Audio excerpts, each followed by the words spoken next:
Welcome to your MCQ अड्डा। दोस्तों आज है 5 सितंबर 2024। तो आज की जितने भी इंपॉर्टेंट खबरें हैं उन्हें हम इस क्लास में डिस्कस करने वाले हैं। तो इस लेक्चर को ध्यान से देखिएगा। ये रहा आपका पहला क्वेश्चन। ब्राइस ओलीगी निगुएमा ने किस देश के अंतरिम राष्ट्रपति के रूप में शपथ ली है? तो यह शपथ ली है गैबोन के राष्ट्रपति के रूप में। इसका विश्लेषण देखते हैं। गैबोन के सैन्य नेता ब्राइस ओलीगी निगुएमा ने देश के अंतरिम राष्ट्रपति के रूप में शपथ ले ली है। हाल ही में गैबोन के जनरल निगुएमा के नेतृत्व में सैन्य अधिकारियों ने गैबोन के राष्ट्रपति अली बोंगो को हटाकर सत्ता पर कब्जा कर लिया। बता दें कि गैबोन अटलांटिक तट पर स्थित एक मध्य अफ्रीकी देश है जिसकी राजधानी लिब्रेविले है। नेक्स्ट क्वेश्चन है। हाल ही में प्रधानमंत्री नरेंद्र मोदी किस देश की ऐतिहासिक यात्रा पर हैं? जिसमें आपके ऑप्शन है रवांडा, ब्रुनेई, अजरबैजान या इनमें से कोई नहीं। तो आपका आंसर है ब्रुनेई। डिटेल देखें। 3 सितंबर 2024 को प्रधानमंत्री नरेंद्र मोदी ने ब्रुनेई की राजधानी बंदर सेरी बेगावान पहुंचकर एक महत्वपूर्ण कूटनीतिक यात्रा की शुरुआत की है। यह यात्रा एक ऐतिहासिक मील का पत्थर है क्योंकि 10 मई 1984 को दोनों देशों के बीच राजनयिक संबंधों की स्थापना के बाद से यह पहली बार है जब कोई भारतीय प्रधानमंत्री ब्रुनेई का दौरा कर रहा है। यह यात्रा सिंगापुर सहित 2 देशों की व्यापक यात्रा का हिस्सा है जो 3 सितंबर से 5 सितंबर 2024 तक चलेगी। दोस्तों पिछली क्लास में पूछा गया प्रैक्टिस क्वेश्चन था, हाल ही में किसने कैबिनेट सचिव का पदभार संभाला है? जिसमें आपके ऑप्शन थे अरुण कुमार, डॉक्टर टीवी सोमनाथन, विजय माथुर या इनमें से कोई नहीं। तो दोस्तों इसका आंसर है डॉक्टर टीवी सोमनाथन ने। नेक्स्ट क्वेश्चन है। भारत में शिक्षक दिवस कब मनाया जाता है? तो यह मनाया जाता है 5 सितंबर को। डिटेल देखें। भारत में हर साल 5 सितंबर को शिक्षाविद और पूर्व राष्ट्रपति डॉक्टर सर्वपल्ली राधाकृष्णन की जयंती को शिक्षक दिवस के रूप में मनाया जाता है। राष्ट्रपति द्रौपदी मुर्मू ने नई दिल्ली के विज्ञान भवन में 75 चयनित पुरस्कार विजेताओं को राष्ट्रीय शिक्षक पुरस्कार 2023 प्रदान किए हैं। इस वर्ष 50 स्कूली शिक्षकों, उच्च शिक्षा के 13 शिक्षकों और कौशल विकास एवं उद्यमिता मंत्रालय ने 12 शिक्षकों को पुरस्कार प्रदान किए गए हैं। नेक्स्ट क्वेश्चन है। दीप्ति जीवन जी ने 2024 पेरिस पैरा ओलंपिक में महिलाओं की 400 मीटर T20 स्पर्धा में कौन सा पदक प्राप्त किया है? तो यह पदक जीता है कांस्य पदक। डिटेल देखें। भारत की दीप्ति जीवन जी ने पेरिस पैरा ओलंपिक 2024 में महिलाओं की 400 मीटर T20 दौड़ में कांस्य पदक जीता है। उन्होंने 55.82 सेकंड में यह रेस पूरी की है। जीवन जी ने यूक्रेन की यूलिया सुलियार्क से पीछे रहकर तीसरा स्थान हासिल किया जिन्होंने 55.16 सेकंड का समय लिया। बता दें कि दूसरे स्थान पर तुर्की की आइसेल ओंडर रही जिनके नाम विश्व रिकॉर्ड है और उन्होंने 55.23 सेकंड में दौड़ पूरी की। यह उपलब्धि जीवन जी ने अंतरराष्ट्रीय मंच पर महत्वपूर्ण प्रदर्शन को दर्शाती है। नेक्स्ट क्वेश्चन है। हाल ही में किस भारतीय को अंतरराष्ट्रीय स्पोर्ट्स फेडरेशन का सदस्य चुना गया है? तो यह चुना गया है लोकेश सूजी को। इंटरनेशनल स्पोर्ट्स फेडरेशन यानी IESF की आम सभा ने स्पोर्ट्स फेडरेशन ऑफ इंडिया के निदेशक और एशियाई स्पोर्ट्स फेडरेशन के उपाध्यक्ष लोकेश सूजी को 3 साल के कार्यकाल के लिए अपनी सदस्यता समिति में चुना है। इंटरनेशनल स्पोर्ट्स फेडरेशन की स्थापना 2008 में हुई थी जिसका उद्देश्य स्पोर्ट्स को बढ़ावा देना है। नेक्स्ट क्वेश्चन है। हाल ही में उत्तर प्रदेश सरकार द्वारा किस स्थान पर वैदिक 3D संग्रहालय स्थापित करने की घोषणा की गई है?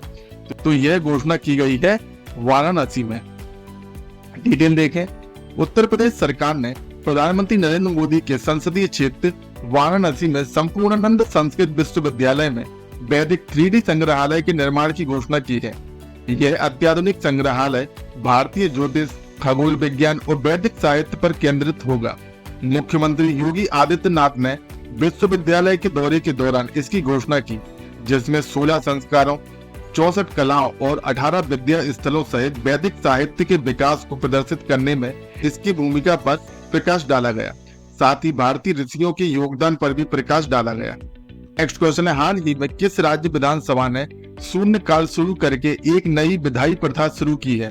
तो यह प्रथा शुरू की है हिमाचल प्रदेश सरकार ने।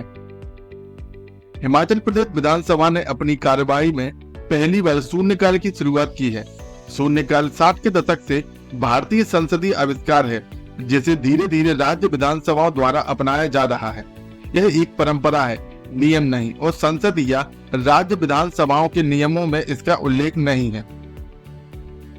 हिमाचल प्रदेश विधानसभा के अध्यक्ष कुलदीप सिंह पठानिया ने 3 सितंबर 2024 को मानसून सत्र की शुरुआत में इसकी शुरुआत की घोषणा की है। बता दें कि शून्यकाल प्रश्नकाल के बाद दोपहर 12:30 बजे शुरू होता है और 30 मिनट तक चलता है। शून्यकाल के दौरान सदस्य सार्वजनिक महत्व के जरूरी मामले उठा सकते हैं। प्रत्येक सदस्य को बोलने के लिए लगभग 1 मिनट का समय मिलता है। नेक्स्ट क्वेश्चन है, भारतीय अक्षय ऊर्जा विकास एजेंसी लिमिटेड ने अक्षय ऊर्जा के विकास के लिए किस बैंक के साथ साझेदारी की है? तो यह की है यूनियन बैंक ऑफ इंडिया के साथ। विश्लेषण देखें, भारत में अक्षय ऊर्जा के विकास में तेजी लाने के लिए भारतीय अक्षय ऊर्जा विकास एजेंसी लिमिटेड यानी इरडा ने यूनियन बैंक ऑफ इंडिया और बैंक ऑफ बड़ौदा के साथ समझौते ज्ञापन पर हस्ताक्षर किए हैं। भारतीय अक्षय ऊर्जा विकास एजेंसी लिमिटेड की स्थापना वर्ष 1987 में भारत सरकार के तहत एक मिनी रत्न कंपनी के रूप में की गई थी। नेक्स्ट क्वेश्चन है, हाल ही में खबरों में रहा बांदीपुर टाइगर रिजर्व किस राज्य में स्थित है? तो यह स्थित है कर्नाटक राज्य में। हाथियों के एक गश्ती दल ने हाल ही में बांदीपुर टाइगर रिजर्व के मद्दुर रेंज में एक रेंज बैरिकेड में फंसे एक हाथी को बचाया। बांदीपुर टाइगर रिजर्व कर्नाटक के मैसूर और चामराजनगर जिलों में कर्नाटक, तमिलनाडु और केरल के त्रि जंक्शन पर स्थित है। बता दें कि भौगोलिक दृष्टि से यह पश्चिमी और पूर्वी घाटों का पारिस्थितिक संगम है।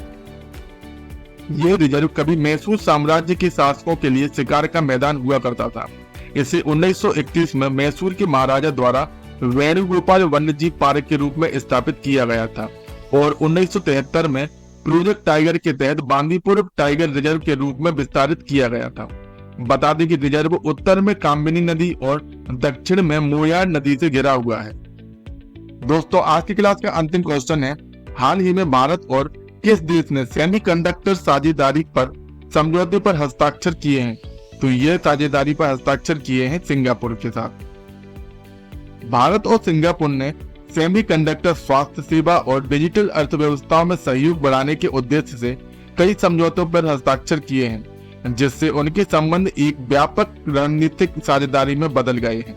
प्रधानमंत्री नरेंद्र मोदी ने सिंगापुर की अपनी यात्रा के दौरान क्षेत्रीय शांति, स्थिरता और समृद्धि के लिए सहयोग के महत्व पर जोर दिया। साथ ही सिंगापुर को भारत के विकास के लिए एक प्रेरणा बताया है। नव हस्ताक्षरित समझौते ज्ञापन एक मजबूत सेमीकंडक्टर पारिस्थितिकीय तंत्र बनाने, भारत के बढ़ते उद्योग को समर्थन देने और भारतीय बाजार में सिंगापुर की कंपनियों के लिए अवसर खोलने पर केंद्रित है। दोस्तों, आज की क्लास में पूछा गया प्रैक्टिस क्वेश्चन है, किस राज्य का साउरी जनजातीय समूह राज्य में निवास अधिकार पाने वाला 5वां विशेष रूप से कमजोर जनजातीय समूह बन गया है? तो आपके ऑप्शन है मध्य प्रदेश, ओडिशा, उत्तर प्रदेश या इनमें से कोई नहीं। तो दोस्तों, इसका आंसर आपको कमेंट बॉक्स में देना है। दोस्तों, आज की क्लास में बस इतना ही। अगर आपको क्लास पसंद आई हो तो वीडियो को लाइक, शेयर एवं सब्सक्राइब करना ना भूलें एवं क्लास की फ्री पीडीएफ के लिए हमारे टेलीग्राम चैनल को ज्वाइन कीजिए, जिसकी लिंक डिस्क्रिप्शन में दी गई है। धन्यवाद।